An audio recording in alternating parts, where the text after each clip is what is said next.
수학 잘하는 아이들은 과연 어떤 비밀을 가지고 있을까요? 궁금하시다면 끝까지 시청해주세요. 안녕하세요. 대한민국 학부모를 위한 실천적인 교육 전문 채널 교집합 스튜디오 오신 것을 환영합니다. 저는 수학교육하는 주단쌤입니다. 오늘 처음에 제가 드린 말씀에 살짝 혹하셨죠? 도대체 수학 잘하는 아이들은 어떤 특성을 가지고 있을까 정말 궁금하실 텐데요. 이 내용은 제가 실제로 만나고 가르쳤던 아이들의 사례를 좀 모아서 말씀드려 보려고 합니다. 보통 학부모님들께서 수학을 잘하는 아이들은 타고났을 거라고 생각하시는 경우가 많습니다. 물론 그 말은 틀린 말이 아닙니다. 당연히 수학은 수학머리라고 하는 타고나는 기본적인 역량을 갖추고 있어야 하는 건 맞죠. 그런데 우리 아이가 타고난 아이와 경쟁할 건가요? 그럼 우리 아이도 당연히 타고난 아이여야 합니다.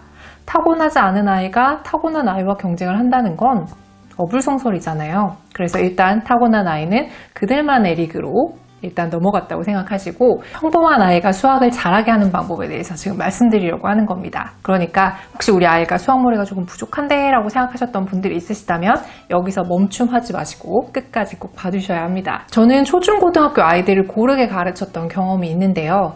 고등학교에 올라가서 생각보다 그렇게 수학머리가 있지 않는데도 잘하는 아이들을 보면 이 아이는 어릴 때부터 굉장히 공부하는 습관과 방법들을 자기에게 맞게 잘 만들어 왔구나 라는 생각이 들곤 해요. 그래서 혹시나 지금 초등학부모님들이 이 영상을 보신다면 우리 아이가 나중에 고등학생이 됐을 때 그 아이를 가르치는 선생님이 저 같은 생각을 할 수 있도록 초등학교 때 어떻게 아이의 능력을 개발시키는지를 보셔야 합니다. 오늘 저는 총 3가지를 말씀드릴 건데요. 일단 첫 번째입니다. 수학 잘하는 아이들은요, 기본적으로 호기심과 열정을 가진 아이들이 많았습니다. 당연한 얘기를 하냐라고 얘기를 하실 텐데요.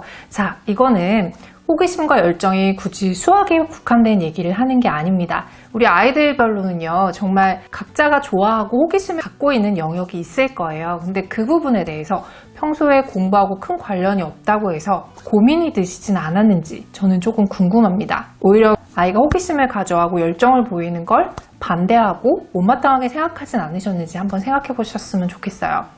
우리 아이가 아직 초등학생이잖아요. 초등학생 아이가 나중에 중고등학생이 올라가서 자기가 정말 호기심을 보이고 열정을 보이는 그 분야를 나중에 어떤 직업이라던가 꿈으로 연장시켰을 때 가장 걸림돌이 되는 것 중에 하나가 교과목 성적일 거예요. 그리고 대학 입학일 거잖아요. 그런데 이 부분에서 수학이 아이들의 발목을 잡는 굉장히 중요한 과목이기 때문에 우리 아이들은 그 꿈을 이루기 위해서 어쨌든 수학이라는 허들을 넘어야 합니다.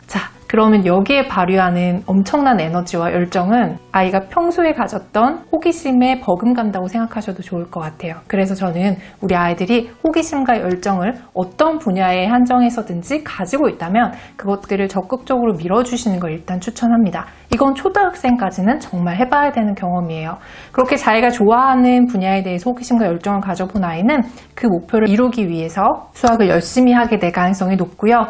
뭔가를 몰두한다는 건 큰 틀에서는 일맥상통하는 부분이기 때문에 수학을 잘하는 아이들은 기본적으로 호기심과 열정을 가지고 있다라고 저는 생각했습니다. 두 번째는요, 집중력과 끈기라는 공부력을 가지고 있어야 합니다. 우리 아이들이 집중력과 끈기를 보이는 부분에 대해서는 충분히 학창시절에 개발될 부분이 많이 있습니다. 우리 아이들도요, 좋아하는 거 그리고 본인이 쉽게 하는 것들에 대해서는 짧게나마 집중력을 발휘할 수 있습니다. 그런데 그게 본인의 능력치보다 엄청나게 크게 한 번에 주어지는 경우에 적응하지 못하는 경우가 많겠죠. 쉽게 우리 아이들 문제 푸는 상황을 한번 생각해 보겠습니다. 보통 제가 공부 잘하는 아이들, 수학을 잘하는 아이들한테 물어봤을 때 왜 수학을 좋아하냐라고 물어보면 아이들이 공통적으로 하는 대답이 있었어요. 바로 수학 문제가 오랫동안 고민해서 풀리는 희열을 느끼게 되었다라는 얘기였는데요. 바로 이건 집중력과 끈기가 콜라보해서 일어난 현상입니다. 다시 말해서 우리 아이가 본인이 도전해 봄직한 어떤 문제들을 짧은 시간이나마 집중해서 풀어낼 수 있는 경험을 하게 된다면 그 다음 단계로 넘어가는 거는 굉장히 쉬운 일이라고 생각해요. 그래서 일단 우리 아이의 지금 수학 공부를 한번 들여다보세요. 아이가 분명 모든 수학 공부를 거부하진 않습니다. 그 중에 특별하게 잘하고 좋아하는 영역이 있을 수도 있어요. 예를 들어서 연산은 잘하는데 도형은 싫어한다. 도형은 좋아하는데 연산 문제는 풀기 싫어한다. 이런 특성이 있을 거잖아요. 그런 특성에 맞춰서 본인이 좋아하는 영역의 문제를 조금은 난이도 높게 도전하도록 시켜보시는 겁니다. 그래서 아이가 그걸 충분히 고민을 해서 이겨내는 경험을 하게 된다면 이 작은 경험이 다음 경험으로 이어지게 되는 긍정적인 효과가 있을 테니까요. 꼭 한번 아이한테 끈기와 집중력을 발휘할 만한 상황을 만들어 주시기 바랍니다. 자, 그 다음 세 번째인데요. 이번에는 자기주도력이라고 말씀을 드리고 싶어요. 이것도 뭐 당연한 건데 라는 생각을 하실 수도 있는데 조금 부연 설명을 해드리도록 할게요.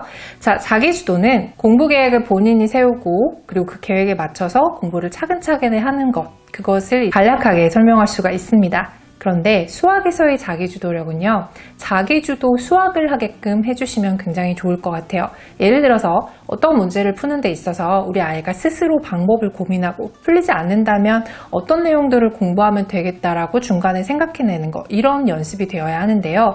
사실 이 과정은 선생님이나 부모님이 도와주는데 좀 한계가 있는 방법일 수 있습니다. 무슨 얘기냐면 문제를 직접 푸는 건 학생이잖아요.